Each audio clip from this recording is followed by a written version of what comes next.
अस्सलाम वालेकुम दोस्तों, स्वागत है आपका मेरे इस क्राइम स्टोरी के पहले एपिसोड में।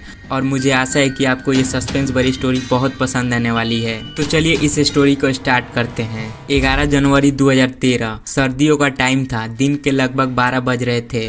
थाने में कुछ लोग अपने अपने प्रॉब्लम्स के लिए आए हुए थे। तभी अचानक से टेलीफोन की रिंग बजती है और वहाँ पे खड़ा एक कांस्टेबल उस कॉल को अटेंड करता है। उधर से किसी महिला की आवाज आ रही थी। अब कांस्टेबल पूछता है कि आप कौन है और हुआ क्या है। तो महिला अपना इंट्रोडक्शन बताती है और बोलती है कि हमारे हॉस्पिटल में एक लड़की को लाया गया है जो कि अब जिंदा नहीं है और हमें ये लग रहा है कि एक मर्डर है। आप यहाँ पे आके इन्वेस्टिगेशन कर सकते हैं। फिर कांस्टेबल उस हॉस्पिटल की लोकेशन पूछता है और अपने टीम के साथ 20 मिनट में उस हॉस्पिटल में पहुंच जाता है। सबसे पहले पुलिस उस इमरजेंसी रूम में जाती है जहाँ से उसे कॉल किया गया था। फिर पुलिस को डॉक्टर का एक स्टाफ उस रूम में लेकर जाता है जहाँ पे उस लड़की की डेड बॉडी थी। इस लड़की का नाम था प्रीति, जो मेरठ के शास्त्री नगर की रहने वाली थी और वहाँ के सारे डॉक्टर का यही कहना था कि ये कोई नेचुरल डेथ नहीं है। हमें ऐसा लगता है कि इसको किसी चीज में डुबाया गया है, जैसे टब या फिर बाल्टी, जिसके कारण इनकी ये हालत हुई है। पुलिस इस चीज को सुनने के बाद बॉडी को पोस्टमार्टम के लिए भेज देता है और पुलिस सीधा उस लड़की के घर जाती है। वहाँ के पड़ोसी ये बताते हैं कि ये लड़की यूपीएससी की तैयारी कर रही थी। कुल मिला के पड़ोसियों का यही मानना था कि वो बिल्कुल सही लड़की थी और उसको अगर कोई मारेगा तो क्यों मारेगा। अब पुलिस वाले भी उसके घर वालों से यही सवाल करते हैं कि क्या हुआ था, क्या ये एक हादसा है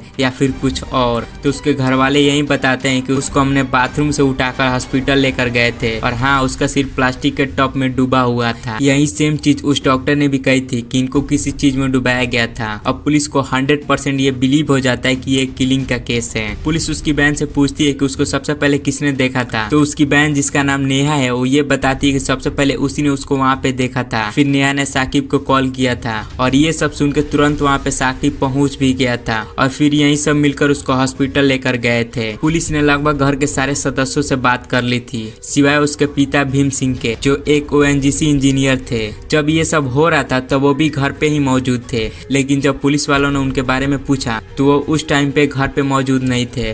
फिर कुछ घंटे बाद वो मीडिया में ये डायरेक्ट बोलते हैं कि उनकी बेटी का मर्डर नहीं हुआ है, वो एक हादसा हो सकता है। और फिर यही सेम स्टेटमेंट वो पुलिस को भी देते हैं, मगर ये बात तो पुलिस भी मानने को तैयार नहीं थी। इसी वजह से पुलिस फिर से उस लड़की के घर जाती है, लेकिन इस बार फोरेंसिक टीम के साथ, और उसके कमरे सहित पूरे घर की तलाशी लेती है। लेकिन इस बार भी एविडेंस के नाम पर उनको कुछ नहीं मिलता। पुलिस की पहली थ्योरी ये कहती है कि सबसे पहले नेहा ने साकिब को कॉल किया था, तो हो सकता है कि सारे सबूत साकिब ने मिटा दिए हो और वही किलर हो। पर साकिब ऐसा क्यों करेगा, अभी भी वही सवाल था। पुलिस जब देखती है कि उसकी माँ और बहन का रो रो कर बुरा हाल है, तो उनसे बस एक सवाल करती है कि आपको क्या लगता है किसने किया होगा ये सब। तब उसकी माँ और बहन का ऐसा स्टेटमेंट आता है जिसे सुनकर पुलिस वाले क्या किसी को भी बिलीव नहीं होता। उस लड़की की माँ शशिबाला का ये कहना था कि उसकी बेटी का कातिल कोई और नहीं बल्कि उसी का बाप भीम सिंह है, क्योंकि ऐसा पहली बार नहीं था। इससे पहले भी भीम सिंह अपने बेटियों को मारने की कोशिश कर चुका है। उसको शुरू से लड़कियां पसंद ही नहीं थी, उसको बस एक बेटा चाहिए था। और साकिब, जिसका रोज घर आना जाना लगा रहता था, उसको भी पसंद नहीं था। इसके बारे में भीम सिंह ने अपने बेटियों से भी कहा था, पर किसी ने उनकी एक नहीं मानी। नेहा भी अपनी मम्मी की बात को सही ठहराती है और बताती है कि उसने भी प्रीति को उस दिन चीखने की आवाज सुनी थी और जब दौड़ कर गई तो बाथरूम में गिरी पड़ी थी और उसका सिर प्लास्टिक के टब में था।